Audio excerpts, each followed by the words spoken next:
का तैयारी कर रही हो? देखिए पीटीआई के द्वारा अभी जैसे बोला जाए व्यापम ने एकदम 100% वाला बस अभी आपको नहीं दिया, यहाँ से प्रश्न आए। लेकिन इससे पहले जो हम लोगों को मिला है पीटीआई का सिलेबस के अकॉर्डिंग जितना भी सिलेबस है उसको कवर करेंगे। उनके बाद आप लोगों का यदि नोटिफिकेशन आएगा उसके बाद व्यापम क्या करेगा, आपका सिलेबस जारी करेगा। उसके अकॉर्डिंग यदि और कुछ छूटा होगा टॉपिक उसको कवर करेंगे।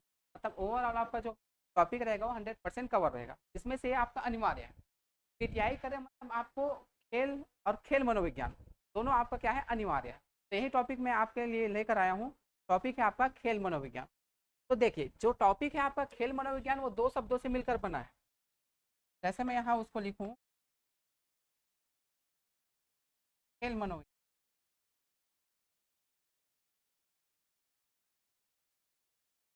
आपका टॉपिक है। इसके अंतर्गत खेल मनोविज्ञान का जो अर्थ है, इसकी परिभाषा है, इसकी जो प्रकृति है, इसकी जो संभावनाएं हैं, इनका जो दैनिक जीवन में महत्व है, ये सभी आपके सिलेबस में दिया गया है। यही आपका टॉपिक है। अब देखिए, अब इसमें यदि मैं बात करूं खेल मनोविज्ञान में तो दो शब्दों से मिलकर बना है। एक तो आपका खेल है और एक है आपका मनोविज्ञान। जैसे हम शिक्षक भर्ती वालों को पढ़ाते भी हैं मनोविज्ञान साइकोलॉजी, ये है आपका क्या, खेल मनोविज्ञान। मतलब खेल से संबंधित जितने भी खिलाड़ी होते हैं उनके जो मन में चल रही व्यवहार उनका अध्ययन करना, ये खेल मनोविज्ञान के अंतर्गत ये आता है। अब खेल को पहले हम अलग करेंगे, मनोविज्ञान को अलग करेंगे। दोनों को पहले अलग अलग करके समझते हैं, उसके बाद दोनों को एक साथ कंबाइंड करके समझेंगे कि दोनों है क्या। सबसे पहले मैं खेल को बताता हूँ, उसके बाद फिर मनोविज्ञान के बारे में बताता हूँ, उनके बाद दोनों को क्या करेंगे, कंबाइन करके एक साथ पढ़ेंगे। चलिए सबसे पहले हम बात करते हैं खेल क्या है। खेल आप सभी को पता है, इंग्लिश में बोलते हैं स्पोर्ट्स। ऐसी शारीरिक गतिविधियां या खेलों को कहते हैं जो एक तो आप मनोरंजन के लिए खेलते हो, या फिर शारीरिक फिटनेस के लिए खेलते हो, या फिर सामाजिक संबंधों को बढ़ावा देने के उद्देश्य से खेला जाता है।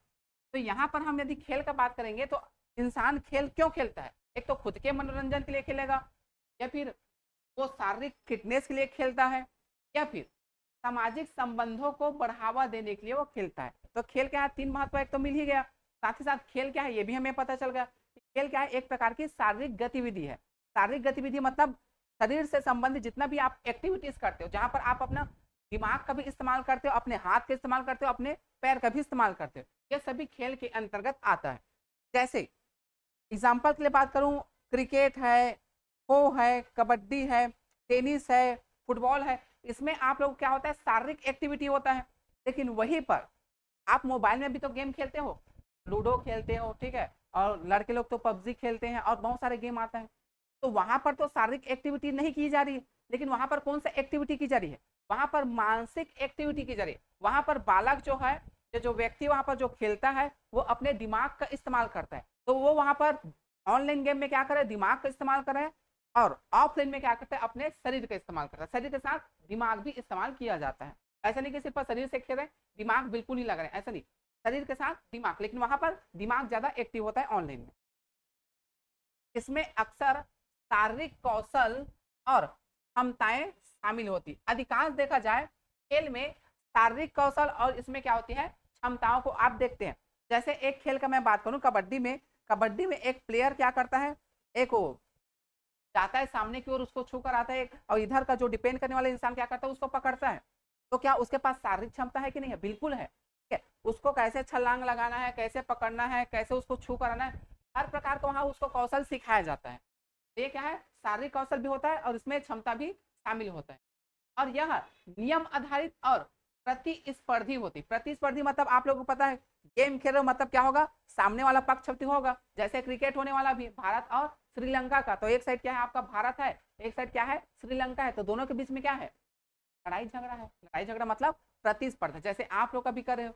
जैसे पोस्ट आ गया आपका पीटीआई का, कितना पोस्ट आ गया, 500 आ गया, 1000 आ गया, और फार्म कितना चला गया, 1 लाख चला गया। तो उतने लोगों के बीच में आप लोगों को क्या होगा, प्रतिस्पर्धा होगा। तो ये खेल में भी क्या होती है, प्रतिस्पर्धा होती है। साथ ही साथ ये क्या होता है, नियम आधारित होता है। हर एक खेल का कुछ ना कुछ क्या होता है, नियम जरूर होता है, जिसे व्यक्तिगत या टीम के रूप में खेला जा सकता है। आप तो अकेला भी खेल खेलते हो, या फिर आप समूह में भी खेल खेलते हो। जैसे अकेला कौन कौन सा खेल खेलते हो, ऑनलाइन वाले कमेंट करके बताओ ऐसा कौन सा गेम है जिसको आप अकेला खेलते हो और ऐसा कौन सा गेम है जिसको हम समूह में खेलते हैं। जैसे मैं बोल दिया अभी क्रिकेट समूह में होता है, फुटबॉल समूह में होता है, ठीक है। और जो टेनिस होता है, बैडमिंटन होता है, क्या उसको अकेले खेलते हैं कि नहीं खेलते हैं? एक साइड तो आप अकेले रहता है ना, एक साइड वो अकेला रहता है, ठीक है, प्रतिस्पर्धा वाले। तो वहां पर क्या होता है, ये सब सिंगल में होता है, लेकिन कुछ गेम क्या होता है डबल और उससे अधिक भी होता है। तो कुछ खेल क्या होता है व्यक्तिगत होता है और कुछ खेल क्या होता है आप टीम के रूप में खेलते हो, ठीक है। तो ऑनलाइन मुझे बताओ ऐसा कौन सा गेम है जिसको आप अकेला खेलते हो, टेनिस और बैडमिंटन के अलावा। ऑनलाइन में अधिकांश गेम जो होता है वो उसको आप अकेले ही खेलते हो, ठीक। तो ये खेल क्या है समझ में आ गया? नोट करोगे, नहीं लगेगा? जहां पर बताऊंगा ना ये इंपॉर्टेंट चीज है उसको क्या करना नोट कर लेना। तो बाकी तो बेसिक है। खेल क्या है का अर्थ क्या है, सिंपल शब्दों में मैं यहाँ पर आपको समझा रहा हूँ। खेल का अर्थ, खेल का प्रमुख उद्देश्य शारीरिक और मानसिक कल्याण में सुधार करने। कल्याण अर्थात ये है कि आप क्या करते हो, खेल के माध्यम से अपने शरीर का और अपने मस्तिष्क का व्यायाम करते हैं, ठीक है। और यही तो हमारा है पीटीआई, मतलब क्या, व्यायाम। इसलिए तो खेल को डाला गया कि खेल के माध्यम से एक व्यक्ति क्या करता है, शरीर का और अपने दिमाग का व्यायाम करता है। ये जो टॉपिक है उसको आपके सिलेबस में डाला गया है।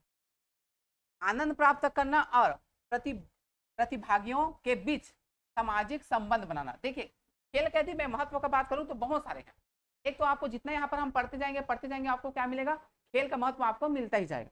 जैसे यहाँ पर यह बोल दिया है कि शारीरिक और मानसिक कल्याण मतलब व्यायाम, साथ ही साथ आनंद प्राप्त करना, कोई अपने आनंद के लिए क्या करता है गेम खेलता है। साथ ही साथ प्रतिभागियों के बीच में सामाजिक संबंध, जब आप क्या करते हो, जैसे इंडिया और पाकिस्तान का क्या कर दिया मैच रख दिया, तो क्या जो इंडिया वाला खिलाड़ी पाकिस्तान वाले खिलाड़ी से बात नहीं करेगा गेम के बीच में? जरूर करता है, ठीक है। तो वहां पर क्या होता है, जितना आप गेम खेलेंगे तो आपका जो सामने में जो डिपेंड करने वाला इंसान होता है उसके साथ आप क्या करते हो, एक शारीरिक संबंध स्थापित करते हो। साथ ही साथ आनंद प्राप्त कर रहे हो, शारीरिक संबंध स्थापित कर रहे हो, साथ ही साथ अपने मस्तिष्क का और अपने शरीर का आप व्यायाम भी क्या कर रहे हो। आगे देखते हैं, शारीरिक और मानसिक यदि बात करें तो यह एक प्रकार की शारीरिक गतिविधि है जो शारीरिक क्षमता और कौशल को बनाए रखने या सुधारने पर क्या करती है, केंद्रित करती है। इसलिए बोला जाता है कि आप क्या करो, जितना से जितना आप अपने शरीर को फिट रखना चाहते हो तो क्या करो, गेम खेलो, व्यायाम करो, क्योंकि जो गेम है एक प्रकार का क्या है वो व्यायाम ही है। इससे क्या होगा, इससे आपका जो शारीरिक स्वास्थ्य है इसमें सुधार आएगा। आगे हम इसी चीज को रिलेट करके जब हम योगा के बारे में पढ़ेंगे तो यही सब चीजों को क्या करना पड़ेगा, वहां से आपको संबंध स्थापित करना पड़ेगा कि जो हमने खेल में पढ़ा था उसका संबंध योग के साथ क्या है। यही आपके लिए इंपॉर्टेंट है।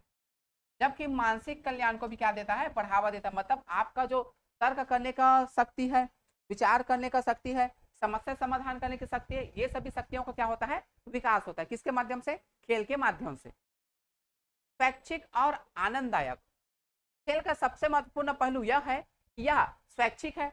आप चाहो तो खेलो, नहीं चाहो तो मत खेलो। जैसे आपके स्कूल में बोला जाता था, क्या होगा आपके स्कूल में खेल प्रतियोगिता होने वाला है, कितने कितने बच्चे भाग लेंगे, हाथ ऊपर करो। क्रिकेट में कौन कौन रहेगा, फुटबॉल में कौन कौन रहेगा। तो वहां पर यदि 50 बच्चे थे तो हर एक बच्चा हाथ ऊपर नहीं किया था। वहां पर यदि 50 बच्चे हैं तो लगभग लगभग 20 बच्चे ने हाथ ऊपर किया था, लेकिन 30 बच्चे ने हाथ ऊपर नहीं किया। क्यों? क्योंकि ये मेरा मन है, खेलूं चाहे ना खेलूं, ठीक है। तो ये क्या होता है, आपका स्वैच्छिक होता है। साथ ही साथ हम आनंद प्राप्त करने के लिए खेलते हैं और अपने आप में पुरस्कृत करने वाला होता है। मतलब जब हम खेल को क्या करते हैं, जीतते हैं, तो अपने आप में क्या होता है, कॉन्फिडेंस बढ़ जाता है, ना कि किसी बाहरी दबाव और मजबूरी में किया जाता है। खेल की परिभाषा यदि देखें तो खेल एक क्या है, प्रतिस्पर्धी शारीरिक गतिविधि है जो अक्सर संगठित नियमों के एक समूह द्वारा क्या की जाती है, संचालित की। यदि हम खेल का परिभाषा का बात करेंगे तो खेल का परिभाषा क्या बोलता है, खेल एक प्रतिस्पर्धी शारीरिक गतिविधि है। मतलब यदि आप खेल खेल रहे हैं तो क्या होगा, एक तो प्रतिस्पर्धा होगा किसी दूसरे व्यक्ति के साथ में, साथ ही साथ ये क्या होती है, एक शारीरिक एक्टिविटी होती है। आप अपने शरीर का क्या करते हो, वहां पर उपयोग करते हो। यदि आप व्यायाम करें तो वहां पर आप क्या करते हो, शरीर की एक्टिविटी करते हो। खेल खेल रहे हो तो क्या कर रहे हो, शरीर की एक्टिविटी कर रहे हो। तो इसी चीज को, खेल को आपके योगा में डाला गया। ये भी क्या है, एक प्रकार का योगा ही है जो अक्सर संगठित नियमों के एक समूह द्वारा संचालित की जाती है। हर एक गेम का मैं बताया हूं कि कुछ ना कुछ क्या होता है, रूल होता है, उसी रूल के अकॉर्डिंग आपको गेम खेलना पड़ता है। चलिए आगे बढ़ते हैं। या तो आप समझ गए होंगे बेसिक चीज। इनकी प्रमुख विशेषताएं, किसकी, खेल की, ठीक है। ऑनलाइन वाले यहाँ तक सब क्लियर है। चेस, हाँ खेलते हैं, अकेले खेलते हो, राजा, राजा को मार दिए, ये हाथी है ये घोड़ा, ऐसा चेस वाला भी क्या है, अकेला ही खेलते हो। अरो क्या है, ऐसा वो मारते हो, क्या बोलते हो, कैरम, ठीक है। आप सिंगल भी खेल सकते हो, उसमें आप डबल भी खेल सकते हो। ठीक, चलिए इधर देखते हैं। इसकी प्रमुख विशेषताएं इस प्रकार है, किसकी, खेल की। अभी हम खेल मनोविज्ञान में नहीं आए, अभी सिर्फ खेल के बारे में समझ रहे हैं कि खेल क्या है। खेल के बाद हम जाएंगे कहां पर, मनोविज्ञान।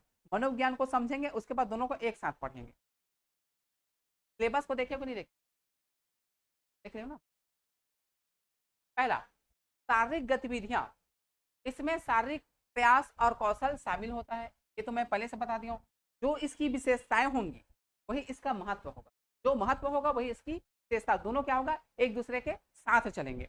जो मैं विशेषता बताऊंगा वही उसका महत्व भी होगा, किसका, खेल का।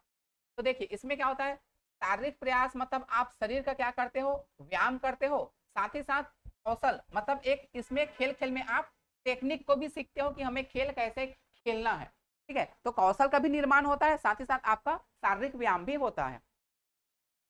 नियमों का पालन, खेल निष्पक्ष प्रतिस्पर्धा सुनिश्चित करने के लिए निश्चित नियमों या रीति रिवाजों द्वारा शासित होता है।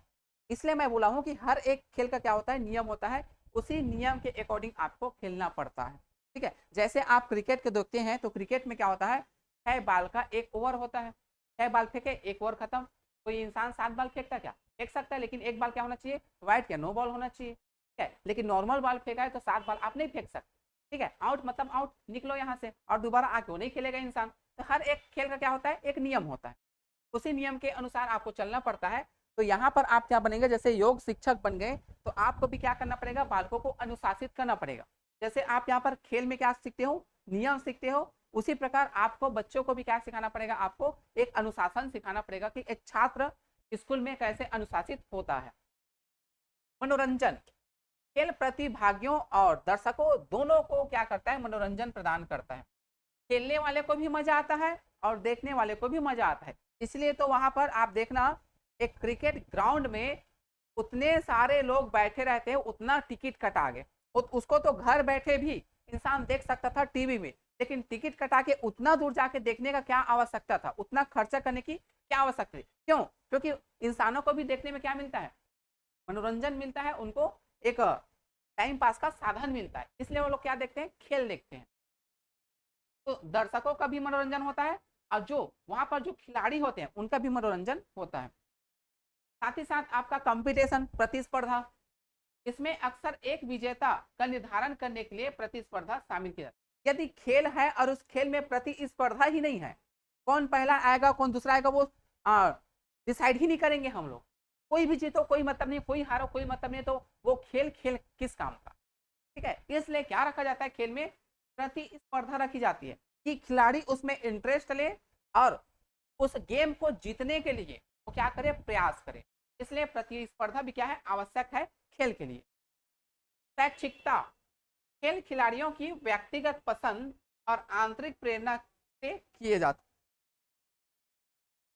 आप अंदर से ही मोटिवेट नहीं हो, इसलिए सीखने के लिए, खेलने के लिए, ठीक है। तो वहां पर आप जाके क्या कर लोगे, कुछ नहीं कर पाओगे। आप अंदर से मोटिवेट होते हो कि अब मुझे 1 ओवर में 10 रन बनाना है, 15 रन बनाना है, यदि या फिर 50 ओवर का गेम था, 50 ओवर में 300 रन हमें बनाना है, तो आप वहां पर क्या होंगे, सेल्फ मोटिवेट होंगे कि मुझे जाना है और इस गेम को जिताना है, क्योंकि मैं अपने लिए नहीं खेल रहा हूँ, मैं इंडिया के लिए खेल रहा हूँ। तो सेल्फ जब तक आप में क्या नहीं होगा, अभिप्रेरणा, मोटिवेशन नहीं होगा, तब तक आप उस खेल को सही तरीके से नहीं खेल पाएंगे। इसलिए एक खेल को खेलने के लिए एक खिलाड़ी में क्या होना चाहिए, आंतरिक अभिप्रेरणा होना चाहिए, बाह्य अभिप्रेरणा नहीं। बाह्य मतलब दिखावा, मैं जाऊंगा जिता दूंगा, गए 1 रन में आउट, ऐसा नहीं होना चाहिए, ठीक है। अंदर से मोटिवेट होना चाहिए कि मुझे खेलना है, मुझे जिताना है, भले वो 1 बाल में आउट हो जाए कोई दिक्कत नहीं, खेल खेल होता है, लेकिन उसको क्या होना चाहिए, बाह्य दिखावा नहीं, अंदर से मोटिवेट होना चाहिए। यह है इसकी विशेषता और इनका महत्व, ठीक है। चलते हैं आगे, यहाँ तक चलिए, ये जो हम बात कर रहे थे वो था आपका क्या, खेल। खेल को मैंने अलग बता दिया, खेल क्या है, ठीक है, खेल में क्या क्या चीजें शामिल होती। अब आते हैं मनोविज्ञान। मनोविज्ञान का बात करें तो इंग्लिश में बोला जाए साइकोलॉजी, ठीक है। यदि सीडीपी के भाषा में बोला जाए तो ये क्या होता है मनोविज्ञान, ये होता है व्यवहारों का अध्ययन। वही चीज यहाँ पर भी लागू होता है, किसके व्यवहारों का अध्ययन किया जाता है। तो हम क्या पढ़ रहे हैं, खेल मनोविज्ञान। खेल में क्या होता है, खिलाड़ी होता है। तो खेल मनोविज्ञान के अंतर्गत हम क्या करेंगे, खिलाड़ियों के व्यवहारों का अध्ययन करेंगे, ठीक है। सबसे पहले ये क्या हुआ था, इसका यदि मैं इतिहास के बारे में बात करूं तो सबसे पहले जो मनोविज्ञान था वो आत्मा का क्या था, अध्ययन किया जाता था उसमें। उसके बाद फिर मन और मस्तिष्क का किया गया, उसके बाद फिर चेतना का किया गया, उसके बाद फिर व्यवहार का किया गया। ये चार क्रम में क्या हुआ है, ये चला है। पहला आत्मा का चला, दूसरा चला मन और मस्तिष्क का,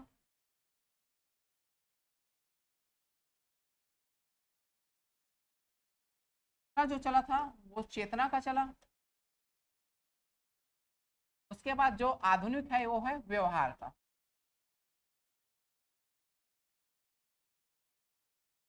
व्यवहार का अध्ययन। तो मनोविज्ञान के अंतर्गत हम क्या करते हैं, मनोविज्ञान के अंतर्गत हम व्यवहारों का अध्ययन करते हैं, ठीक है। अब हम खेल मनोविज्ञान पढ़ने वाले हैं तो खेल में क्या होगा, खेल का तो नहीं करेंगे, लेकिन खेल में कौन होता है, खिलाड़ी होता है। तो खिलाड़ी के जो व्यवहार होता है उसका अध्ययन किया जाता है खेल मनोविज्ञान के अंतर्गत। तो ये क्या है, इसका एक क्रम है, 16वीं शताब्दी, 17वीं 18वीं शताब्दी, 19वीं शताब्दी, और ये आपका वर्तमान में ऐसा एक क्रम चला है किसका, मनोविज्ञान का। हम आगे हैं नीचे। मनोविज्ञान मन, व्यवहार और मानसिक क्रियाओं का क्या है, वैज्ञानिक अध्ययन है, ठीक है। मतलब मनोविज्ञान के अंतर्गत हम क्या करते हैं, किसी भी खिलाड़ी या किसी भी व्यक्ति के उसके व्यवहारों का हम क्या करते हैं, वैज्ञानिक अध्ययन करते हैं कि वो जो इंसान है, वो जो व्यक्ति है, वो जो खिलाड़ी है, उसके मन में क्या चल रहा है, उसका व्यवहार क्या है, ठीक है, और वो कैसा अपने व्यवहारों का प्रदर्शन कर रहा है। तो ये होता क्या है, मनोविज्ञान के द्वारा हम किसी भी व्यक्ति, अर्थात ये तो खेल होगा, तो किसी खिलाड़ी के व्यवहार का और उनकी मानसिक प्रक्रियाओं का वैज्ञानिक अध्ययन करते हैं। यह मनुष्य और जानवरों के विचार, भावनाएं, प्रेरणा और कार्य जैसी विभिन्न प्रक्रियाओं का अध्ययन करता है।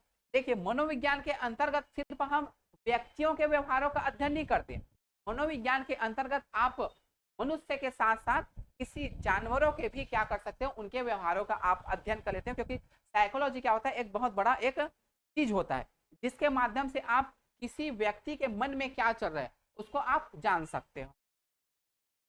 मनोविज्ञान एक विस्तृत अनुशासन है जो मन के काम करने के तरीके और मानव व्यवहार को कैसे प्रभावित करता है इसकी पड़ताल अर्थात इसकी जांच करता है, ठीक है।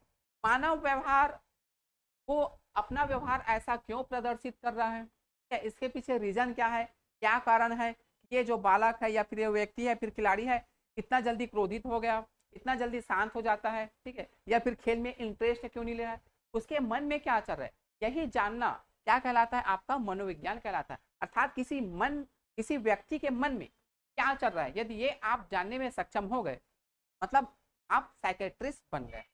फिलहाल देखेंगे इसका संबंध हमारे खेल मनोविज्ञान के साथ क्या है। आगे देख लेते हैं मनोविज्ञान अध्ययन का क्षेत्र। तो मनोविज्ञान एक वैज्ञानिक अनुशासन है जो मानसिक प्रक्रियाओं, अनुभव और विभिन्न संदर्भों में व्यवहार का व्यवस्थित रूप से क्या करता है, अध्ययन करता है। तो इतना आपको तो पता चल गया होगा कि मनोविज्ञान के अंतर्गत हम क्या करते हैं, मनोविज्ञान के अंतर्गत हम अध्ययन करते हैं। किसका अध्ययन करते हैं, तो व्यवहारों का अध्ययन करते हैं। अब ये व्यवहार सिर्फ ये नहीं होगा, मानसिक प्रक्रियाएं भी होंगी। मानसिक प्रक्रिया के अंतर्गत कोई व्यक्ति क्या सोचता है, क्या विचार करता है, क्या तर्क करता है, वो अपने समस्याओं का कैसे समाधान करता है, ये सभी चीज शामिल होगा। क्योंकि ऑलरेडी इसमें लिख दिया है मानसिक प्रक्रिया, मतलब मस्तिष्क से संबंधित जितने भी आप वर्ग करते हो, जितने भी आप कार्य करते हो, जैसे वही मैं बोला तर्क करना, सोचना, विचार करना, विमर्श करना, ठीक है, समस्या का समाधान करना, ये सभी चीजें इसमें आ जाएंगे। तो इनका और आप जो अनुभव करते हैं, जो आप फील करते हैं, इनका साथ ही साथ जो व्यवहार होता है, थोड़ी थोड़ी चीजों में आप क्रोधित हो जाते हो, ठीक है, आप शांत हो जाते हो, छोटी छोटी चीजों पर आप रोते हो, ये सब क्या एक प्रकार का मानव का व्यवहार है।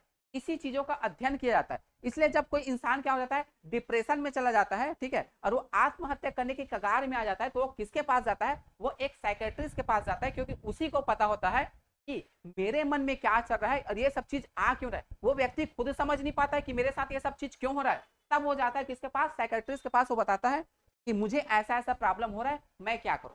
भाई उसके साथ हो रहा है, उनको पता होना चाहिए, लेकिन वो दूसरे व्यक्ति के पास क्यों गया, तो उनको पता है कि मेरे मन में क्या चल रहा है, मेरे से ज्यादा वो जानेगा, कौन, साइकेट्रिस्ट।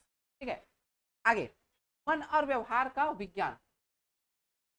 कई परिभाषाएं मनोविज्ञान को मन और व्यवहार के वैज्ञानिक अध्ययन के रूप में प्रस्तुत करते हैं। यदि हम इसकी परिभाषा की बात करेंगे तो वही चीज है, इसके अंतर्गत हम प्राणी के, ठीक है, अर्थात किसी व्यक्ति के मन या फिर उसके व्यवहार का वैज्ञानिक अध्ययन करते हैं। इसके अंतर्गत, मनोविज्ञान के अंतर्गत, मानसिक प्रक्रियाओं का अध्ययन, यह विचार, भावना, सीखना, स्मृति, स्मृति यानी जो आप पढ़ते हो, लिखते हो, जो आपके दिमाग में स्टोर होता है। जैसे आप कंप्यूटर का बात करेंगे, आप मोबाइल का बात करेंगे, तो आप मोबाइल खरीदते तो बोलते हो 4 GB रैम वाला, 6 GB रैम वाला, 8 GB रैम वाला। ये है क्या, ये एक प्रकार की उसकी स्मृति है। आप चिप लेते हो, मेमोरी लेते हो, वो इसकी क्या है, दिमाग है, जिसमें आप क्या करते हो, सभी चीजों को आप स्टोर करके रखते हो। तो उसी प्रकार ये एक स्मृति होती है। स्मृति मतलब जो भी आप चीजें याद किए हैं वो यहाँ पर क्या होता है, स्टोर रहता है। जैसी मानसिक प्रक्रियाओं को आप क्या करते हैं, अन्वेषण करते हो, जांच करते हो। साथ ही साथ साथी व्यवहार पर उनका प्रभाव भी देखा जाता है कि इन सब चीजों का व्यवहार पर क्या प्रभाव पड़ रहा है, कौन सा ऐसा चीज है जो व्यवहार को प्रभावित कर रहा है। अनुसंधान और सिद्धांत। मनोविज्ञान अनुसंधान, सिद्धांत निर्माण और अनुभवजन्य जैसे प्रयोग और अवलोकन पर आधारित होता है, ताकि मानव व्यवहार को क्या किया जा सके, समझा जा सके। जो मनोविज्ञान होता है वो प्रयोग पर डिपेंड होता है और अवलोकन पर डिपेंड होता है। हम किसी चीज का क्या करेंगे, प्रयोग करेंगे, अवलोकन करेंगे, ऑब्जर्वेशन करेंगे, तभी हमें क्या पता चलेगा, उस व्यक्ति के बारे में पता चलेगा कि व्यक्ति का व्यवहार ऐसा अचानक कैसे चेंजेस हो गया। क्या पहले तो नॉर्मल था 2 दिन पहले, अब ये पागल की तरह कपड़े को फाड़ के गली में क्यों घूम रहा है, इसके पीछे रीजन क्या है। तो आपको इसी से पता चलेगा, कब, जब आप प्रयोग करेंगे, जब आप उस व्यक्ति का ऑब्जर्वेशन करेंगे तब। ये कुछ चीजें हैं, ठीक है। मन और व्यवहार का विज्ञान है, मानसिक प्रक्रियाओं का अध्ययन है, अनुसंधान और सिद्धांत है। इन सभी चीजों का संबंध है मनोविज्ञान के साथ। ठीक है, एक बार इसको देख लीजिए, फिर चलते हैं आगे। ऑनलाइन यहाँ तक कोई दिक्कत, समस्या, परेशानी है तो कमेंट कर दीजिए एक बार। ठीक है, समझ में आ रहा है, टॉपिक उतना कठिन नहीं है, बहुत बेसिक टॉपिक है, बस इसको समझना है कि ये हमारे दैनिक जीवन में कैसे यूज होता है, मनोविज्ञान क्या है, खेल क्या है, इसका संबंध क्या है, ठीक है, इसका महत्व क्या है, यही सब चीज को देखना है। ठीक, एक बार कमेंट कीजिए, आगे चलते हैं। अब दोनों को क्या करेंगे, एक साथ जोड़ेंगे। किसको, खेल को मैंने अलग किया, मनोविज्ञान को अलग किया, अब दोनों को मैं एक साथ जोड़ने वाला हूँ। ये होगा आपका खेल मनोविज्ञान क्या है। अब खेल मनोविज्ञान को देखेंगे तो दोनों को एक साथ कंबाइन करके पढ़ना है। खेल क्या है मैं बता दिया, मनोविज्ञान है क्या है बता दिया, अब एक साथ चलेंगे। खेल मनोविज्ञान अर्थात होगा स्पोर्ट्स साइकोलॉजी। खेल और व्यायाम के संदर्भ में मानव व्यवहार का वैज्ञानिक अध्ययन है। ठीक है, यही सब चीज क्या है, आपके एग्जाम में इन्हीं सभी चीजों को, प्रश्नों को घुमा घुमा के पूछा जा सकता है। ठीक है, टॉपिक यही है, कठिन टॉपिक नहीं है। प्रश्न जब आएगा उसी प्रश्न में ही सभी चीजों से तथ्यों को निकाल के प्रश्नों को घुमाया जाएगा। ठीक है, जब हम आप लोगों को प्रश्न उत्तर करवाएंगे तो आपको समझ में आएगा कि ये प्रश्न घूमता कैसे है, घुमाते कैसे है, प्रश्न बनता कैसे। फिलहाल जानिए खेल मनोविज्ञान अर्थात स्पोर्ट्स साइकोलॉजी क्या है। खेल और व्यायाम के संदर्भ में मानव व्यवहार का वैज्ञानिक अध्ययन है।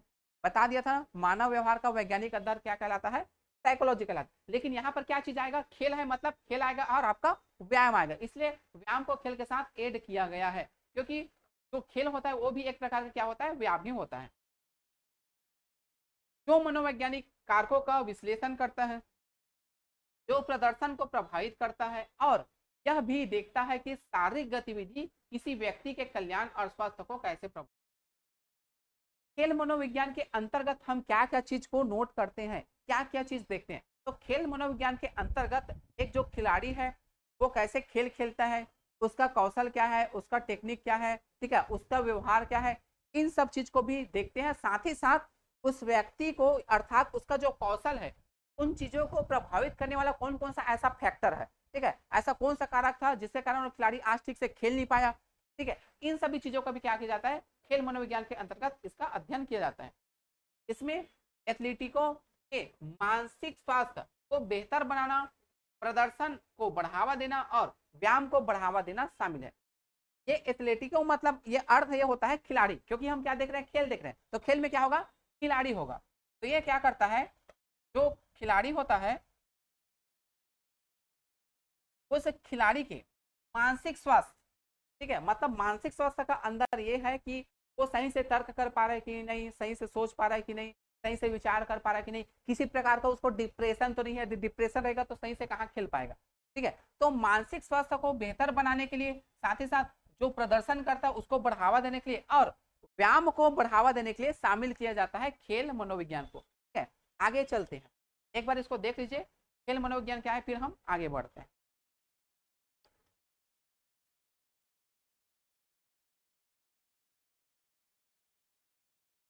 खेल मनोविज्ञान, खेल को हमने अलग देखा, मनोविज्ञान को अलग देखा, दोनों को एक साथ किए। इसलिए मैं पहले से बता दिया था कि जो खिलाड़ी होंगे उस खिलाड़ी के व्यवहारों का वैज्ञानिक अध्ययन करना ही क्या कहलाएगा, आपका खेल मनोविज्ञान। और वैज्ञानिक अध्ययन के अंतर्गत यह आएगा कि ऐसे कौन कौन सा फैक्टर है जो उस खिलाड़ी को क्या कर रहा है, प्रभावित कर रहा है, ठीक है, और उसके जो मन अर्थात जो मस्तिष्क है उसमें ऐसा कौन कौन सा फैक्टर है जो उसको प्रभावित कर रहा है, वो ठीक से विचार कर पा रहा है कि नहीं, सोच पा रहा है कि नहीं, समझ पा रहा है कि नहीं, इन सभी चीजों का अध्ययन करना आपका खेल मनोविज्ञान कहलाता है। ये बेसिक चीज आपको समझ में आ गया होगा। अब चलते हैं आगे, कुछ महत्वपूर्ण पहलू है उसको हम देख लेते हैं खेल मनोविज्ञान के अंतर्गत।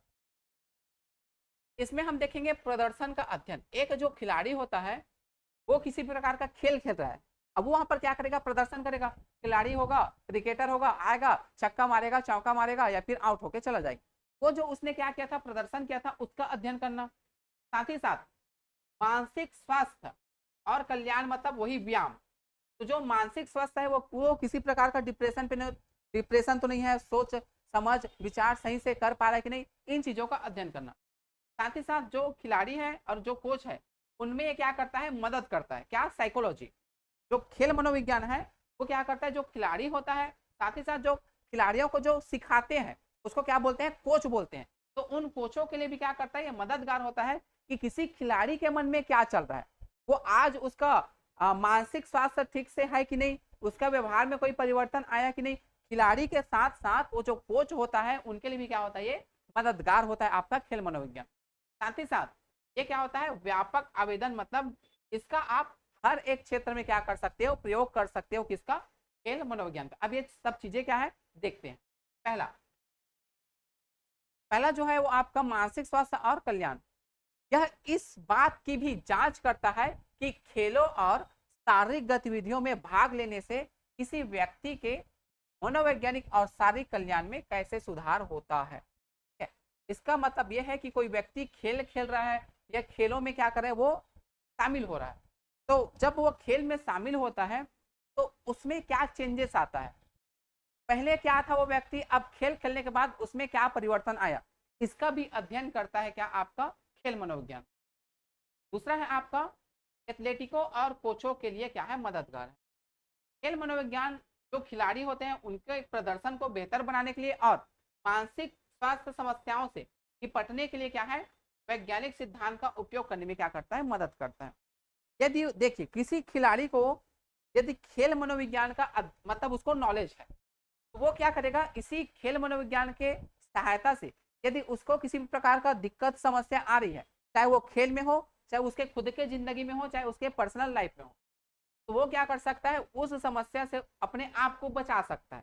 इसलिए एक शिक्षक को खेल मनोविज्ञान अर्थात मनोविज्ञान का ज्ञान इसलिए दिया जाता है कि कल के डेट में आप यदि किसी भी प्रकार के समस्या से यदि आप ग्रसित हैं तो इसका अध्ययन करके आप क्या कर सकते हो, उस समस्या से निजात पा सकते हो।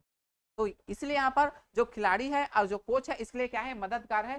किसी भी प्रकार का डिप्रेशन है और आपको इसका नॉलेज है किसका, मनोविज्ञान का, तो आप उससे दूर हो सकते हो।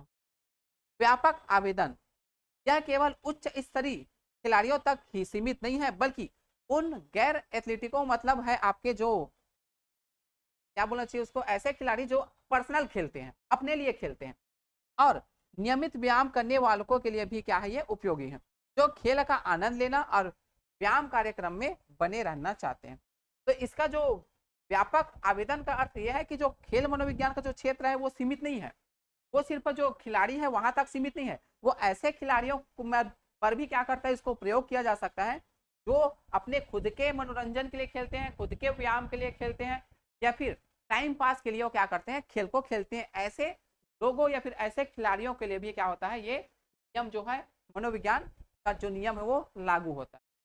आपका मानसिक स्वास्थ्य के लिए है, ठीक है, मदद करने के लिए है, साथ ही साथ इसका जो क्षेत्र होता है क्या होता है, व्यापक होता है। तीन चीज मैंने यहाँ पर बताया, तीनों चीज आपको समझ में आ गया होगा। आगे बढ़े।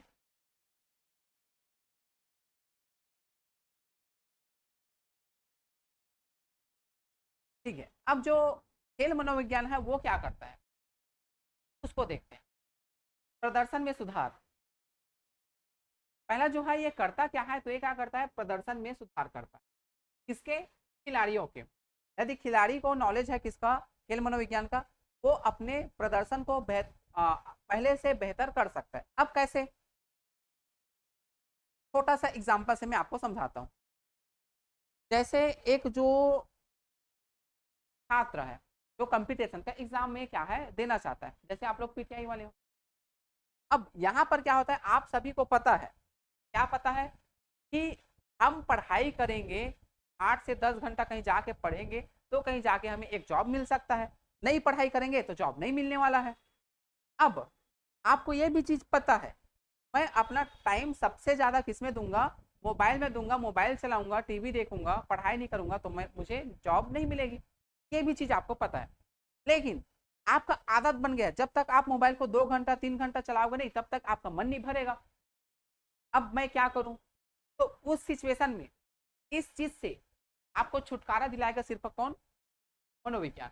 यदि मनोविज्ञान का नॉलेज है, आप उस चीज का अध्ययन करके उस समस्या से आप छुटकारा पा सकते हैं। उसी प्रकार जो खिलाड़ी होते हैं उसमें उसको भी किसी न किसी प्रकार की समस्याएं आती है, उसकी जिंदगी में किसी न किसी प्रकार की दिक्कत आती है, तो उस दिक्कत उस समस्या से वो निकलेगा कैसे, इससे निकल सकता है मनोविज्ञान। तो प्रदर्शन में क्या करता है, सुधार करता है। यह खिलाड़ियों को आत्मविश्वास, तनाव प्रबंध और प्रेरणा अर्थात मोटिवेशन जैसी रणनीतियां सिखाकर उनके प्रदर्शन को क्या करता है, बढ़ाने में मदद करता है। ठीक है, ये चीज हो गया। खेल मनोविज्ञान की सहायता से हम किसी खिलाड़ी के इसको उसके तनाव को दूर कर सकते हैं, उसमें हम मोटिवेशन क्या कर सकते हैं, डाल सकते हैं, साथ ही साथ अच्छी अच्छी रणनीतियों को के दिमाग में डाल के उनके खेल का जो प्रदर्शन है उसको हम बढ़ा सकते हैं। व्यक्तिगत विकास, यह शारीरिक गतिविधि और मानसिक शारीरिक तंदुरुस्ती और व्यक्तिगत विकास के बीच में संबंध को भी क्या करता है, बढ़ावा देता है। ठीक है, एक तरीका है शारीरिक गतिविधि भी इसमें शामिल होता है। इसलिए मैं पहले से बोला था, यदि आप क्रिकेट खेल रहे हो, आप खो खेल रहे हो, कबड्डी खेल रहे हो, मतलब वहां पर क्या हो रहा है, आपका शारीरिक गतिविधि हो रहा है। लेकिन आप ऑनलाइन गेम खेल रहे हो, आप लूडो खेल रहे हो, आप पबजी खेल रहे हो, ठीक है, या फिर और कुछ भी गेम खेल रहे हो, तो उसमें क्या होता है, आपका मानसिक विकास होता है। साथ ही साथ नेक्स्ट आपका है समस्या का समाधान। यह खिलाड़ियों से संबंधित व्यवस्थित मुद्दों और खेल से जुड़े प्रणालीगत मुद्दों को भी संबोधित करता है, अर्थात किसी भी प्रकार की समस्या आएगी किसको, खिलाड़ियों को, तो वो क्या कर सकता है, इसकी सहायता से उसको दूर भी कर सकता है। तो ये क्या क्या करता है, तो ये प्रदर्शन में सुधार करता है, एक बार बता देता हूँ, बहुत सारी चीज है। अब हर एक चीज को यहाँ पर एकदम लिख देंगे तो पूरा क्या हो जाएगा, स्लाइड ही भर जाएगा। ये आपको समझना है कि खेल मनोविज्ञान के अंतर्गत क्या क्या होता है। जैसे मैंने एक चीज बता दिया कि प्रदर्शन में क्या कर सकते हो, आप सुधार कर सकते हो, एक हो गया। दूसरा मैंने ये बताया कि इससे क्या होता है, आपका व्यक्तिगत विकास होता है, दो हो गया। इनके अलावा यहाँ पर क्या है, समस्याओं का समाधान है। तो क्या सिर्फ 3 चीज है जो खेल करती है, इनके अलावा एक खिलाड़ी में और कुछ नहीं करता है, बहुत सारी चीजें। ऑनलाइन वाले बताओ और क्या कर सकता है एक खिलाड़ी में खेल मनोविज्ञान, और क्या भावना डाल सकता है। व्यक्तिगत विकास कर दिया, समस्या का समाधान कर दिया, प्रदर्शन में सुधार कर दिया, और कुछ ऐसा चीज है जिसके सहायता से खिलाड़ी खेल मनोविज्ञान को पढ़कर उसको दूर कर सकता है या फिर कुछ सीख सकता है। आपको कोई आइडिया। डिप्रेशन, हाँ, तनाव को दूर कर सकता है, वही तो चीज है। यह क्या करता है, तो खिलाड़ियों में प्रदर्शन को सुधारता है, का व्यक्तिगत विकास करता है, ठीक है, वो किसी प्रकार की समस्याओं को दूर करता है। और क्या करता है खेल मनोविज्ञान एक खिलाड़ी में, ठीक है, अनुशासन सिखाता है, जो खेल का जो भाव है, अर्थात जो प्रतिस्पर्धा का जो भाव होता है उसको सिखाता है। साथ ही साथ तो जो सामाजिक जो संबंध है उसको स्थापित करता है। बहुत सारे चीज है इनकी सहायता से किया जाता है। तो यहाँ पर सिर्फ 3 चीज है, तो इसका मतलब ये नहीं होगा कि 3 ही चीज है और आपके एग्जाम में सिर्फ 3 चीज को दे दिया जाएगा। आपको समझना है, कॉन्सेप्ट समझना है कि ये सब चीज है क्या। हर एक चीज ना आपके बुक में मिलेगा, ना हर एक चीज को मैं यहाँ पर बता पाऊंगा। मैं यहाँ पर आपको कॉन्सेप्ट सिखाने आऊँ। कॉन्सेप्ट यदि आप समझ गए कि ये खेल मनोविज्ञान है क्या, इसकी सहायता से क्या किया जाता है, तो हर एक चीज जब आप एग्जाम दिलाने जाओगे वहां पर बैठोगे तो आपका दिमाग चल जाएगा, अच्छा ये सब चीज तो खेल मनोविज्ञान के अंतर्गत होता है और ऐसा चीज है जो खेल मनोविज्ञान के अंतर्गत नहीं होता है। ठीक है, तो चलिए चलते हम आगे। इनके अलावा और कुछ है तो ऑनलाइन वाले क्या करो, कमेंट करके बताओ। नेक्स्ट आपका खेल मनोविज्ञान का अर्थ। चलिए देखते हैं इसका अर्थ क्या है। खेल मनोविज्ञान मनोविज्ञान की वह शाखा है जिसमें खिलाड़ियों के मानसिक प्रक्रियाओं, भावनाओं, विचारों, व्यवहार का अध्ययन किया जाता है। वही एक ही चीज है, कुल मिला के क्या चीज होता है, व्यवहारों का अध्ययन। मैं पहले से बता दिया था मनोविज्ञान को, इसलिए मैं अलग कर दिया था। और ये आपका खेल मनोविज्ञान है, इसलिए मैंने बताया कि खेल है मतलब खिलाड़ी होगा। हम इसमें किसका अध्ययन करेंगे, तो जो खिलाड़ी है उनके जो मनोभाव है, उनका जो व्यवहार है, उनका जो सोचने समझने की जो शक्ति है, इन सभी चीजों का क्या करना है, अध्ययन करना कहलाता है आपका खेल मनोविज्ञान। इसका उद्देश्य यह समझना है कि मनोवैज्ञानिक कारक जैसे प्रेरणा है, आत्मविश्वास है, ध्यान है, तनाव, एक तो आपका हो गया मोटिवेशन हो गया, एक तो आपका आत्मविश्वास हो गया, साथ ही साथ ध्यान जो आप केंद्रित करते हो किसी भी चीज में, और किसी भी प्रकार का आप में जब तनाव आ जाता है। खेल प्रदर्शन को कैसे प्रभावित करते हैं और मानसिक प्रशिक्षण द्वारा खिलाड़ी का प्रदर्शन कैसे बेहतर बनाया जा सकता है। तो यहाँ पर हम सिर्फ खेल मनोविज्ञान के अंतर्गत हम सिर्फ व्यवहारों का अध्ययन नहीं करते हैं। एक जो खिलाड़ी है उसके अंदर मोटिवेशन, उसका आत्मविश्वास, उसका ध्यान, उसका जो तनाव है, इन सभी चीजों को जो प्रभावित करने वाले कारक है, अर्थात जो खिलाड़ी है उसके प्रदर्शन को क्या क्या चीज इफेक्ट कर रहा है, क्या उसका अभिप्रेरणा उसको इफेक्ट कर रहा है, क्या उसका आत्मविश्वास में कमी आ गई है, क्या उसमें ध्यान केंद्रित नहीं कर पा रहा है, क्या वो किसी प्रकार का तनाव से ग्रसित है। तो यदि ऐसा कोई फैक्टर है, इन सभी फैक्टरों को क्या करना, अध्ययन करना, ये भी आपका खेल मनोविज्ञान के अंतर्गत आता है। साथ ही साथ मानसिक प्रशिक्षण बता दिया, मानसिक प्रशिक्षण के अंतर्गत क्या आएगा, जितना भी तर्क है, विचार है, समस्या समाधान है, ठीक है, जो आपका याद करने की जो क्षमता है, स्मृति है, वो सब चीज इसी के अंतर्गत आता है, मानसिक प्रशिक्षण के अंतर्गत। आगे सरल शब्दों में हम बात करेंगे तो खेल मनोविज्ञान वह विज्ञान है जो खिलाड़ियों के मन और व्यवहार का अध्ययन कर उन खेलों में श्रेष्ठ प्रदर्शन करने में क्या करती है, मदद करती है। कुल मिला के हम क्या करेंगे, खिलाड़ी के उनके व्यवहार का अध्ययन करेंगे, जिससे क्या होगा, वो जो खिलाड़ी है पहले से बेहतर प्रदर्शन कर सके अपने खेल में। पहले वो 50 रन बना के आता था, पहले वो 100 रन बना के आता था, अब सीधा दोहरा शतक मार के आएगा। ये है आपका खेल मनोविज्ञान। ठीक, एक बार देख लीजिए, कुछ डाउट है, कुछ दिक्कत है तो पूछ लीजिए। अभी तक मैं ऐसा कुछ भी टॉपिक नहीं पढ़ाया हूँ ना, ऐसा कुछ शब्दों का मैं प्रयोग किया हूँ जो रॉकेट साइंस हो, आपके सिर के ऊपर से निकला हो और आपको समझ में नहीं आया हो। जितना भी मैं चीज बताया हूँ पूरा क्या है, बेसिक चीज है जो आपके दैनिक जीवन में आप खुद यूज करते हो। बस आपको पता नहीं था कि ये क्या है, मनोविज्ञान के अंतर्गत आता है। आपको कोई दिक्कत समस्या, क्लियर है सब? ठीक, ऑनलाइन वाले एक बार कमेंट करके बताओ यहाँ तक क्लियर है तो हाँ, क्लियर नहीं है तो नहीं, सर ये वाला टॉपिक को समझ में नहीं आया। क्योंकि अभी तक मैं पहले से बता रहा हूँ कि कुछ भी टॉपिक ऐसा नहीं बताया हूँ जो कठिन हो, बेसिक था सब। ठीक है, बाकी एक ही का कमेंट आ रहा है मुकेश का, बाकी किसी लोगों का भी नहीं आ रहा है। मुकेश के साथ है आपका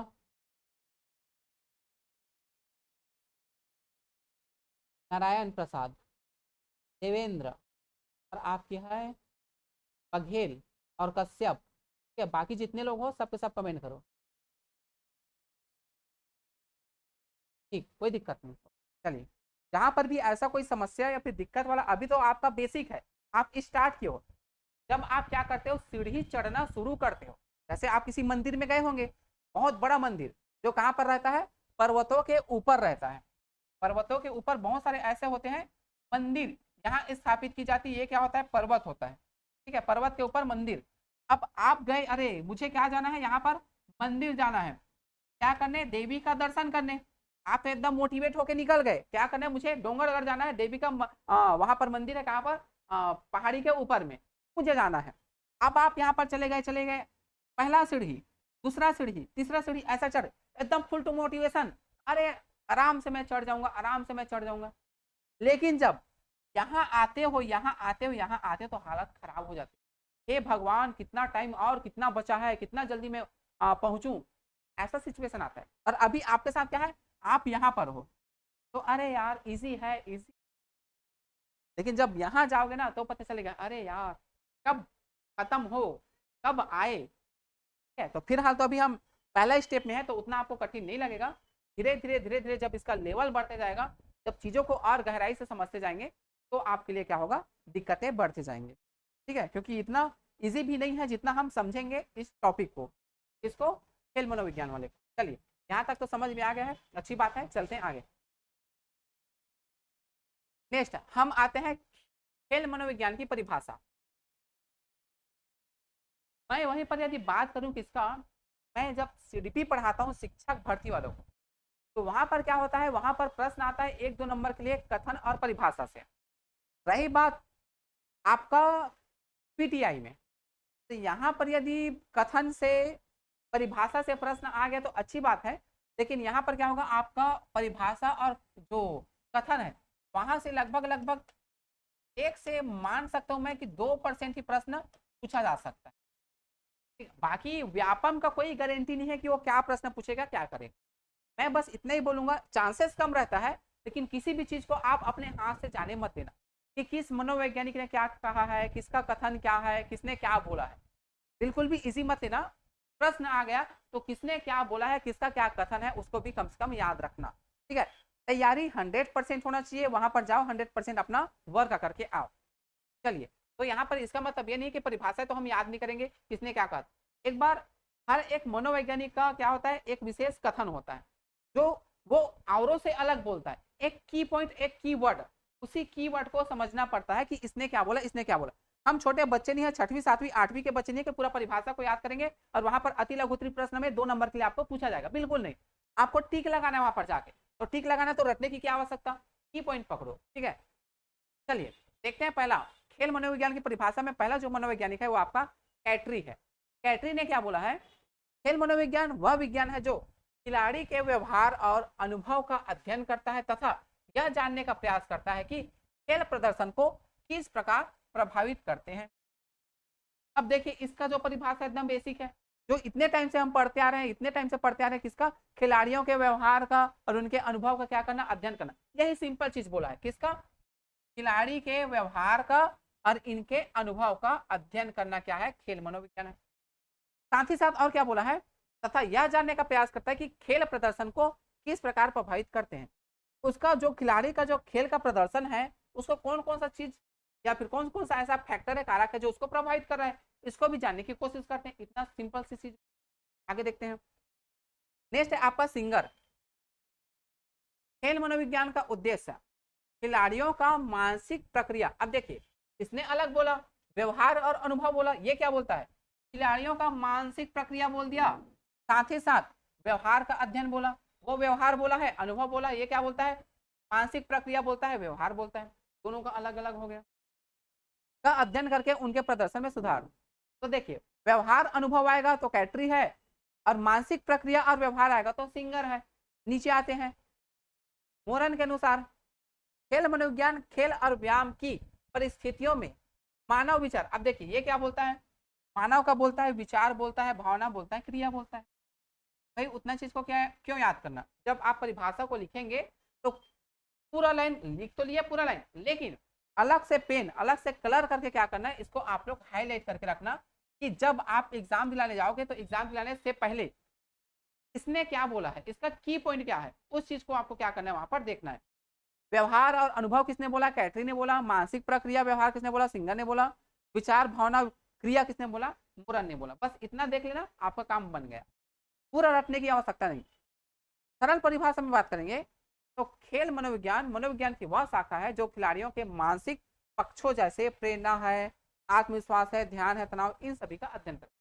मतलब खिलाड़ी के अंदर चल रही मनोदशा, मनोदशा के अंतर्गत ये सब चीज आएगा। उसका तनाव है, उसका क्रोध है, उसका प्रेम है, भय है, इन सभी चीजों का अध्ययन करना क्या कहलाता है? खेल मनोविज्ञान कहलाता है। ठीक, इतना बेसिक चीज है, याद रखना। बाकी जो अलग अलग मनोवैज्ञानिक है उनका कथन आपको कम से कम याद रखना है। तो फिलहाल अभी आपके दिमाग में जो बसाने वाला चीज है यही चीज है। इनके अलावा मैं अभी तक ऐसा कुछ भी टॉपिक नहीं पढ़ाया हूँ जिसमें एकदम आपको रटना है, समझना है, या फिर वहां पर दिक्कतें आ रही है।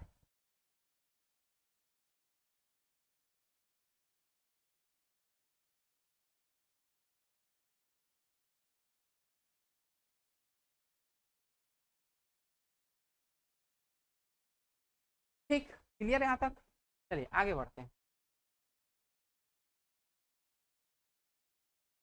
चलिए देखिए, जो जितना भी हम टॉपिक लेंगे ना पूरा आपके सिलेबस लेंगे। सिलेबस के बाहर से अभी बिल्कुल भी एक्स्ट्रा टॉपिक नहीं पढ़ाऊंगा मैं। ठीक है, जो अभी सिलेबस है, सिलेबस के अंदर व्यापम क्या करेगा? नोटिफिकेशन जारी करेगा, वो अपना सिलेबस देगा। उस सिलेबस में हम देखेंगे कि ऐसा कौन सा टॉपिक है जिसको हम लोग पढ़ाए नहीं है, उस टॉपिक को अंडरलाइन करके स्पेशल आपको क्लास में हम पढ़ाएंगे। लेकिन फिलहाल जब तक वो नहीं आएगा तब तक जो इंपॉर्टेंट टॉपिक है उसको हम क्या करेंगे? कवर करेंगे। चलिए, ये है आपका खेल मनोविज्ञान की प्रकृति। एक बार देख लेना किसको, सिलेबस को, हर एक टॉपिक आपको मिल जाएगा। वही टॉपिक को मैं यहाँ पर उठा के लाया हूँ। प्रकृति के बारे में बात करेंगे तो पहला है आपका मनोविज्ञान की क्या शाखा, दूसरा व्यवहार विज्ञान, तीसरा व्यवहारिक एवं अनुप्रयुक्त, चौथा वैज्ञानिक प्रकृति, पांचवा व्यक्तिगत और सामाजिक दोनों पहलू। ये है क्या? ये आपका खेल मनोविज्ञान की प्रकृति है, इसकी नेचर है। अब ये सब चीजें है क्या, इसके बारे में चर्चा करते हैं। चलिए, पहला मनोविज्ञान की शाखा। यह मनोविज्ञान की एक उप शाखा है जो विशेष रूप से खेल और खिलाड़ी के मानसिक पहलुओं का अध्ययन करते हैं। मनोविज्ञान के अंतर्गत आता है आपका क्या? खेल मनोविज्ञान। यह क्या है? मनोविज्ञान की एक उप शाखा है। क्या? आपका खेल मनोविज्ञान। इसके अंतर्गत आप क्या करते हैं? तो जो खेल के जो खिलाड़ी होते हैं, खेल अथवा जो खिलाड़ी होते हैं उनके मानसिक पहलू मतलब उनके व्यवहार का अध्ययन करते हैं, एक प्रकृति। दूसरा व्यवहार विज्ञान, या खिलाड़ियों के व्यवहार, उनके भावना, उनके विचार, उनकी जो प्रतिक्रिया है, इन सभी चीजों का भी क्या करता है? ये अध्ययन करता है। तीसरा व्यवहारिक एवं अनुप्रयोग, खेल मनोविज्ञान का प्रयोग सीधा खेल प्रदर्शन सुधारने के लिए किया जाता है। जो भी खिलाड़ी जो ठीक से खेल नहीं पा रहे हैं, उसको किसी प्रकार की कठिनाई आ रही है, तो उस कठिनाइयों का पता लगा के, ठीक है, हम पढ़ते हैं निदान और उपचार करना। तो खिलाड़ियों को निदान करना, उपचार करना, इसी के अंतर्गत आता है आपका व्यवहारिक एवं अनुप्रयुक्त। नेक्स्ट है आपका वैज्ञानिक प्रकृति। इसमें वैज्ञानिक पद्धति जैसे है आपका अवलोकन है, प्रयोग है, परीक्षण है, इसका प्रयोग किया जाता है। तो देखिए, खेल मनोविज्ञान के अंतर्गत हमने क्या क्या चीज देखा? इसमें हमने ये चीज देखा, ये है क्या? ये मनोविज्ञान के अंतर्गत एक उपशाखा है जिसमें हम क्या करते हैं? खिलाड़ियों के मानसिक पहलू का अध्ययन करते हैं। दूसरा हमने देखा व्यवहार विज्ञान। व्यवहार विज्ञान के अंतर्गत हमने देखा कि जो खिलाड़ी का जो व्यवहार है, भावनाएं, विचार है और उनका क्या है? प्रतिक्रिया है, इनका हम अध्ययन करते हैं। उसके बाद व्यवहारिक एवं अनुप्रयुक्त, इसके अंतर्गत हम क्या करते हैं? जो खेल मनोविज्ञान है इसका प्रयोग करके सीधा हम खेल का जो प्रदर्शन है उसको हम सुधारते हैं। ये क्या है? वैज्ञानिक प्रकृति होती है, मतलब इसमें हम अवलोकन करते हैं, प्रयोग करते हैं, हम इसमें परीक्षण करते हैं। साथ ही साथ लास्ट है आपका व्यक्तिगत और सामाजिक दोनों पहलू। यह न केवल खिलाड़ी के व्यक्तिगत मानसिक विकास से संबंधित है, बल्कि टीम भावना और सामाजिक संबंधों पर भी क्या देता है? जोर देता है। अर्थात टीम भावना का अर्थ यह होगा कि एक जो व्यक्ति है वो अन्य व्यक्ति के साथ लगाव कैसा है उसका, ठीक है। जैसे टीम वर्क में हम देखेंगे, क्रिकेट का ही बात कर लेते हैं। क्रिकेट में आपने देखा क्या एक खिलाड़ी होता क्या क्रिकेट में? नहीं होता। कितने लोग होते हैं? 11 लोग होते हैं। तो क्या वहां पर 11 लोग खेल रहे हैं तो इसमें क्या टीम भावना नहीं होता है? बिल्कुल होता है। टीम भावना मतलब सभी चीज, लोग तो 11 है वहां पर, लेकिन भावना एक ही आता है। एक का मतलब कि हमें जैसा भी करके इस मैच को जीतना है, और ये जो मैच है वो सिर्फ हमारा नहीं है, वो पूरा देशवासियों का है। खेल तो वही खिलाड़ी खेल रहा है, लेकिन उसमें भावना क्या रहा है, सभी लोगों के प्रति आ रहा है। तो एक तो उसमें टीम भावना का आएगा, साथ ही साथ सामाजिक संबंध का भी आता है। जब एक व्यक्ति किसी दूसरे व्यक्ति के संपर्क में आता है और उसके साथ अंतःक्रिया करता है, तो क्या होता है, उसके बीच में सामाजिक संबंध स्थापित हो जाता है। जैसे हर एक व्यक्ति क्या होता है, सामाजिक प्राणी होता है। हम समाज के बीच में रहते हैं, सामाजिक प्राणी है। तो खेल के माध्यम से हम क्या करते हैं, खेल के माध्यम से हम जो सामाजिकता होता है व्यक्ति के, सामाजिकता मतलब जो सामाजिक गुण होता है उसको हम विकास करते हैं। इसलिए हम बच्चों को भी ये सिखाते हैं कि बच्चे सबसे ज्यादा क्या करें, खेल खेले। जितना वो खेल खेलेगा उतना वो भाषा सीखता है, उतना वो समाज के बीच में जो समाज के नियम कानून है उसको सीखता है, और उसमें सामाजिकता का विकास होता है। तो ये क्या है, हमारा जो खेल मनोविज्ञान की प्रकृति है वो क्या है, व्यापक है। हर एक क्षेत्र में इसका यूज किया जाता है। ये भी स्लाइड आपके लिए क्या है, इंपॉर्टेंट है। अभी तक जितना मैं स्लाइड बढ़ाया था उससे पहले जो परिभाषा था वो वाला स्लाइड, और आपका ये वाला जो स्लाइड है वो आपके लिए क्या है, इंपॉर्टेंट है। इसको कम से कम याद रखना है आप। ओके, साफ साफ अक्षरों में ये लिख दिया गया है, खेल मनोविज्ञान की प्रकृति क्या है, आपके सिलेबस में डायरेक्ट दिया गया है। ये जो स्लाइड है आपके लिए इंपॉर्टेंट। ठीक, चलते हैं आगे। आगे आगे आपकी गतिशील, गतिशील के बारे में बात करेंगे। तो यहाँ बदलते वातावरण, प्रतिस्पर्धा और परिस्थितियों के अनुसार खिलाड़ियों के मानसिक व्यवहार को क्या करता है, समझता है। जैसे जैसे वक्त बदलता जाता है, जैसे जैसे व्यक्तियों के व्यवहारों में परिवर्तन आता जाता है, उसी प्रकार ये जो हमारा खेल मनोविज्ञान है उस व्यक्ति के, उस खिलाड़ी के व्यवहार को समझने में मदद करता है। अर्थात ये क्या है, सिचुएशन के अनुसार, परिस्थिति के अनुसार क्या करता है, उसके मानसिक व्यवहार को जांचता है। ये हो गया आपका गतिशील है, एक जगह स्थायी होता है, वो हमेशा चलता रहता है। समग्र दृष्टिकोण, इसका अर्थ ये होता है यह एक तो शारीरिक देखेगा, साथ ही साथ मानसिक देखेगा, भावात्मक भी देखेगा और सामाजिक, सभी पहलुओं को एक साथ लेकर चलता है। वो सिर्फ शारीरिक पहलू को लेकर नहीं चल रहा है कि हम उस खिलाड़ी का सिर्फ शारीरिक शारीरिक जो फिटनेस है उस पर हम जोर देंगे, नहीं। शारीरिक फिटनेस के साथ का जो मानसिक है, उसका जो भावात्मक है, उसका जो सामाजिक है, हर एक चीज, हर एक पहलू को क्या करना है, हमें अध्ययन करना है। इसलिए जो क्या हो गया आपका समग्र दृष्टिकोण वाला हो गया। आगे है आपका खेल मनोविज्ञान की प्रकृति क्या होती है, वैज्ञानिक होती है, याद रखना, व्यवहारिक भी होती है, गतिशील भी होती है और अनुप्रयुक्त होती है, जिसका उद्देश्य खिलाड़ियों के मानसिक विकास द्वारा उनके प्रदर्शन को सर्वोत्तम बनाना होता है। कुल मिला के हर एक चीज, हर एक लाइन में यही चीज होगा, और यही चीज को हम समझ रहे हैं। क्या, मानसिक विकास द्वारा उसके प्रदर्शन को सर्वोत्तम बनाना। सबसे बड़ा उद्देश्य क्या है खेल मनोविज्ञान, मनोविज्ञान का सबसे बड़ा उद्देश्य क्या, प्रदर्शन को सर्वोत्तम बनाना। ठीक है, यही चीज है, चीज को हम पूरा पढ़ते पढ़ते आ रहे हैं। बस उसका क्या हुआ, लैंग्वेज अलग था, लेकिन वही चीज बोल रहा था कि हमें क्या करना है, प्रदर्शन को अच्छा करना है, प्रदर्शन को अच्छा करना है। आगे देखते हैं। ठीक, चलिए ये लास्ट है, उसके बाद आपका ये जो टॉपिक है वो खत्म हो जाएगा। ठीक है, इसको खत्म कर लेते हैं। ये जो आगे का टॉपिक है उसको देखेंगे कल। देखते हैं खेल मनोविज्ञान की संभावनाएं। ये भी आपके लिए क्या है, इंपॉर्टेंट है। जैसे प्रकृति था उसी प्रकार आपका संभावनाएं। पहला है प्रेरणा अर्थात मोटिवेशन, खिलाड़ियों को लक्ष्य प्राप्ति के लिए क्या करना, प्रोत्साहित करना।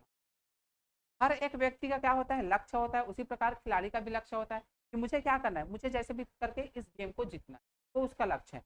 तो उसी लक्ष्य की प्राप्ति के लिए उसको क्या करना, प्रोत्साहित करना, मोटिवेट करना, ये क्या है, संभावना है। दूसरा, आत्मविश्वास का विकास करना, प्रतियोगिताओं में सफलता हेतु क्या होना चाहिए, मानसिक दृढ़ता बढ़ाना, कि मुझे जैसे भी करके इस खेल को क्या करना है, जीतना है, आत्मविश्वास को बढ़ाना। साथ ही साथ तनाव और चिंता प्रबंधन, अर्थात असफलता का जो भय है, दबाव है, चिंता है, इन सभी चीजों को क्या करना है, नियंत्रित करना है, कंट्रोल करना है। यदि इसमें से कोई भी एक चीज हावी हो गया उस खिलाड़ी पर, तो उस खिलाड़ी का जो क्या होगा, जब हम इस जोड़ देते हैं किसमें, कि खिलाड़ी का प्रदर्शन अच्छा हो, और यही सबसे बड़ा फैक्टर होता है उसको प्रभावित करने वाला, उसके मन में किसी प्रकार का भय या दबाव या फिर चिंता नहीं होना चाहिए। यदि भय दबाव चिंता आया तो क्या हो जाएगा, उसका जो प्रदर्शन है वो वीक हो जाएगा। जैसे एक खिलाड़ी सोचेगा, चाहे वो क्रिकेटर हो, क्रिकेट का ही मैं एग्जांपल ले लेता हूँ। क्रिकेट में मैंने बोला कि सबसे खतरनाक बॉलिंग करता है भारत में अपना गुमराह करता है, ठीक है। उसके बाद उसका जो सामने वाला खिलाड़ी है, जैसे कोई खिलाड़ी आ गया, क्रिस गेल आ गया, कोई भी आ गया, अब वो ये सोचेगा अरे भारत का एकदम महान बॉलर बुमराह, इसके सामने मैं कैसे खेलूंगा, कैसे टिकूंगा, मैं तो आउट हो जाऊंगा, पहले से भय आ गया, तो अच्छा प्रदर्शन कहाँ से कर पाएगा, वो तो एक ही बाल में आउट हो जाएगा। अब इसी चीज से वो दूर हो जाए, कितना भी बड़ा बॉलर क्यों ना हो, उसके बाल को मैं क्या करूंगा, छक्का मारूंगा। यदि मोटिवेशन आ गया, आराम से वो क्या कर सकता है, अपने खेल को प्रदर्शित कर सकता है, और वहां पर किसी प्रकार का भय नहीं होगा, तो अच्छा प्रदर्शन करेगा। भय आया मतलब प्रदर्शन ठीक से नहीं कर पाएगा। ध्यान व एकाग्रता, खेल प्रदर्शन और पढ़ाई जैसे अन्य क्षेत्रों में क्या होना चाहिए, एकाग्रता होनी चाहिए। जब तक आप एकाग्र करके नहीं खेलोगे या अच्छे से नहीं पढ़ोगे, तो आप में ना खेल में मन लगेगा, ना आपका पढ़ाई में मन लगेगा। व्यक्तिगत विकास, आत्मविश्वास, अनुशासन और सकारात्मक सोच को क्या करना, बढ़ावा देना। टीम भावना बता चुका हूं, इसमें सहयोग करने की भावना आ गई, नेतृत्व करने की भावना बढ़ेगी, साथ ही साथ सामंजस्य करने की भावना इससे बढ़ती है। प्रदर्शन में सुधार, मानसिक प्रशिक्षण तकनीकों जैसे इमेजरी, रिलैक्सेशन, खेल पटास से खेल प्रदर्शन का क्या होता है, सर्वोत्तम बना, मतलब आप अपने खेल को कैसे, प्रदर्शन को आप सुधार सकते हो, ये सब चीजें हैं। जीवनोपयोगी योगदान, खेल से बाहर भी जीवन की चुनौतियों को संभालने में क्या होती है, ये सहायक होती है। तो ये जितने भी चीज है, ये सब संभावना को बताता है कि खेल मनोविज्ञान के अंतर्गत एक खिलाड़ी में क्या क्या संभावनाओं को हम क्या कर सकते हैं, ला सकते हैं, जगा सकते हैं, या फिर हटा सकते हैं, क्या संभावना आता है। तो हमने देखा, प्रेरणा, आप मोटिवेशन जगाओ, आत्मविश्वास को बढ़ाओ, तनाव चिंता को कम करो, ध्यान को बढ़ाओ, एकाग्रता को बढ़ाओ, व्यक्तिगत जो विकास है अर्थात उसमें जो अनुशासन है, आत्म नियंत्रण है, सकारात्मक सोच है, उसको आप बढ़ाओ, टीम भावना को बढ़ाओ, प्रदर्शन को सुधारो, साथ ही साथ जीवन उपयोगी योगदान को बढ़ावा देना। लास्ट है, खेल मनोविज्ञान की संभावनाएं केवल खेल प्रदर्शन सुधार तक सीमित नहीं है, बल्कि यह जीवन कौशल, व्यक्तित्व कौशल और आपका मानसिक स्वास्थ्य को भी क्या करता है, सशक्त बनाता है। सिर्फ यहाँ पर आपका खेल मनोविज्ञान का मैं उद्देश्य बोलूंगा तो सिर्फ एक ही उद्देश्य नहीं है, आप क्या करेंगे, जो खिलाड़ी है उसके जो खेलने का टेक्निक है या फिर उसका जो कौशल है, उसको आप विकास करेंगे। ये जो खेल मनोविज्ञान है वो हर एक क्षेत्र में, इसलिए मैं बोला था इसका जो क्षेत्र क्या है, इसकी जो प्रकृति है वो व्यापक है, वो एक चीज पर फोकस नहीं करता है, वो हर एक चीज पर क्या करता है, फोकस करता है। जैसे यहाँ पर देखिए, व्यक्तिगत विकास को बढ़ाता है, मानसिक स्वास्थ्य को ठीक करता है, जीवन कौशल को बढ़ाता है, हर एक चीज आएगा इसमें। इसलिए जो खेल मनोविज्ञान है उसका कोई एक क्षेत्र नहीं है, वो संकुचित नहीं है, वो क्या है, व्यापक है। आगे देखते हैं फिर क्या है इसमें। ठीक, लास्ट है आपका, खेल मनोविज्ञान का जीवन में महत्व क्या है। अब जितना भी आपने टॉपिक पढ़ लिया खेल मनोविज्ञान से, तो आपको समझ में आ गया होगा कि हमारे जीवन में कैसे उपयोगी है। अब आप एक खिलाड़ी होकर सोचो, चाहे आप एक छात्र होकर सोचो, या फिर आप एक पीटीआई शिक्षक के रूप में आप सोचो, ये है क्या, तो आपको पता चलेगा कि रियल में है क्या। अब जितना मैंने टॉपिक पढ़ा है, आपके दिमाग में क्या चला कि खेल मनोविज्ञान का महत्व क्या है, क्या हो सकता है। बिना देखे जो लिखा है उसको मत बताना, खेल मनोविज्ञान का हमारे जीवन में महत्व क्या है ये बताना, इसकी सहायता से हम क्या कर सकते हैं।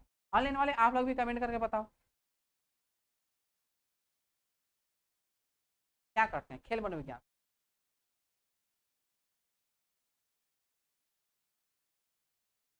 हाँ, हाँ,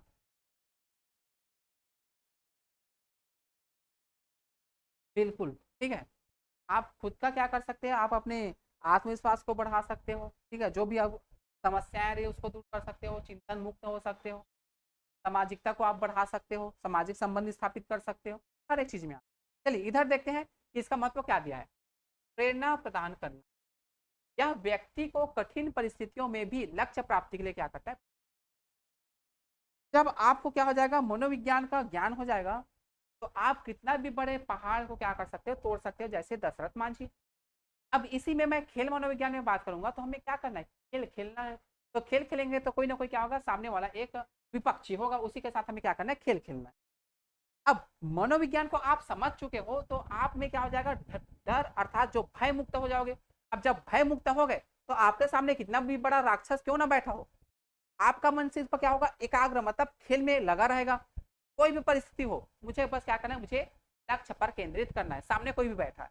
तो इस सिचुएशन में आप क्या करोगे, प्रेरणा प्रदान करता है क्या आपका खेल मनोविज्ञान। प्रेरणा मतलब एक प्रकार का मोटिवेशन दे रहा है, सामने कोई भी हो बस आप अपने लक्ष्य पर क्या करो, फोकस करो।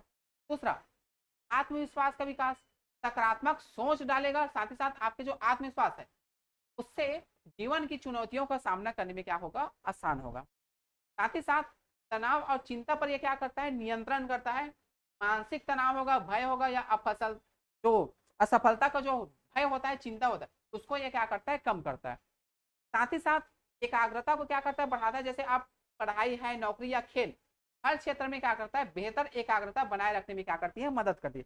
चाहे आप पढ़ाई के क्षेत्र में हो, चाहे खेल के क्षेत्र में हो, या किसी प्रकार की नौकरी के क्षेत्र में हो, ये क्या करता है, एकाग्रता को बनाए रखता है। साथ ही साथ सकारात्मक दृष्टिकोण, सफलता और असफलता दोनों में संतुलित व सकारात्मक सोच विकसित करता है। ये देखिए, आप जब खेल खेलेंगे तो उसमें तो आप हार भी सकते हैं, जीत भी सकते हैं। आप कितना भी बड़ा कॉन्फिडेंस वहां पर पकड़ के बैठे, क्या पता आप वहां पर हार गए, ठीक है। अब वहां पर आप हार गए, फिर आके अरे यार मैं उतना मोटिवेट होके गया था, मैं हार गया, आप आके अब एकदम चिंता में डूब गए हो।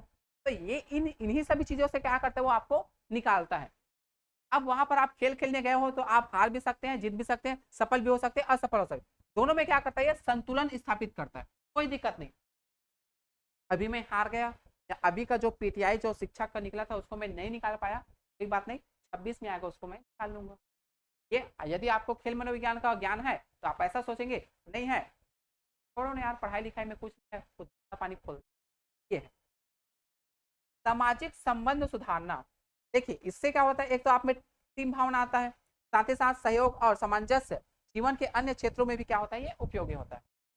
आप लोगों के साथ क्या करते हो, सामंजस्य स्थापित करते हो, आप में एक प्रकार की सामाजिकता का विकास होता है। साथ ही साथ आप अच्छे से संप्रेषण करते हो, अभिव्यक्ति करते हो, और आप में एक टीम भावना आती है। ये सभी का कारण क्या है, तो आपका खेल मनोविज्ञान। लास्ट, व्यक्तित्व विकास, आत्म अनुशासन, मानसिक दृढ़ता और आत्मनियंत्रण व्यक्ति के संपूर्ण व्यक्ति को क्या करता है, ये निखारता है। अब आत्म अनुशासन यानी क्या होता है, पहला चीज ये थोड़ा सा नया लगा, इससे मैं पूछ दिया, आत्म अनुशासन क्या,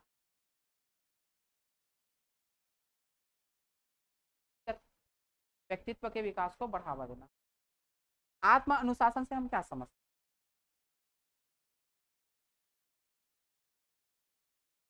क्या होता है आत्म अनुशासन।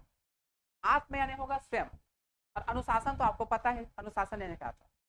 देखिए, जब आत्म अनुशासन की भावना जब बढ़ेगी तो उस सिचुएशन में आपको कोई अनुशासित करने वाला व्यक्ति नहीं होगा। आप खुद अपने, मुझे उस जगह क्या करना है, मेरा उसमें योगदान क्या है, ठीक है, मैं कैसे, जैसे वहां पर होगा, जैसे क्रिकेट में क्या होता है, एक वहां पर कैप्टन होगा, एक उप कैप्टन होगा, बाकी सब खिलाड़ी है।